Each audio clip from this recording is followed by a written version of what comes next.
Bonjour et bienvenue sur Boulevard BD avec aujourd'hui un album indispensable, l'intégrale d'Irena, l'ange du ghetto.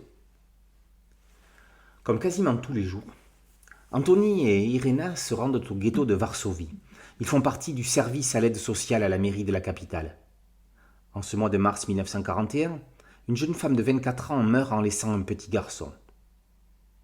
Irena Sendlerova va décider de changer le destin des enfants juifs promis à une mort certaine et organiser leurs évasions. Médecin, concierge, pédiatre, nourrice, conducteur, Irena prend tous les risques pour assembler un ensemble de personnes de confiance. Mais en ces temps troubles, on ne peut être sûr de rien ni de personne. Les bébés, endormis à la vodka, quittent le ghetto cachés dans des camions de marchandises. Un autre est lancé au-dessus d'un mur d'enceinte. Des enfants sont passés par les égouts. Un autre est caché dans le manteau et les bottes d'un ouvrier. Au fil du récit, on souffrira avec Irena dans les geôles nazies. On sera meurtri comme elle par les coups des bourreaux. Mais on apprendra aussi que la fin de la guerre ne coïncidera pas avec la fin des ennuis pour les Juifs d'Europe de l'Est. Parallèlement, en 1983, Irena raconte sa vie au mémorial de la Shoah à Yad Vashem à Jérusalem, dans l'allée des Justes. Irena a existé. Résistante et militante polonaise, elle sauva 2500 enfants juifs du ghetto. Les auteurs entreprennent de raconter son combat sous forme de fiction. Séverine Trefouel et Jean-David Morvan ont cherché à comprendre la vie de la Juste, faisant le tri dans les informations contradictoires qu'ils ont pu rencontrer dans divers ouvrages, afin de transmettre le mieux possible l'esprit de son combat. Irena pourrait être béatifiée. Non seulement elle sauva les enfants, mais elle organisa tout pour qu'ils retrouvent leur nom et leur filiation pour le jour espéré où tout rentrerait dans l'ordre. Le parti pris graphique est percutant. Par le biais d'un trait proche de la bande dessinée pour enfants, du gros nez comme on dit, David Evrard arrive à tirer des larmes au lecteur tellement ses acteurs sont criants de sincérité. Il dessine l'œuvre de sa vie. Irena se dévoile en femme déterminée, sûre d'elle. Anthony a le rôle parfait de la raison, analysant les limites entre la prise de risque et le choix judicieux.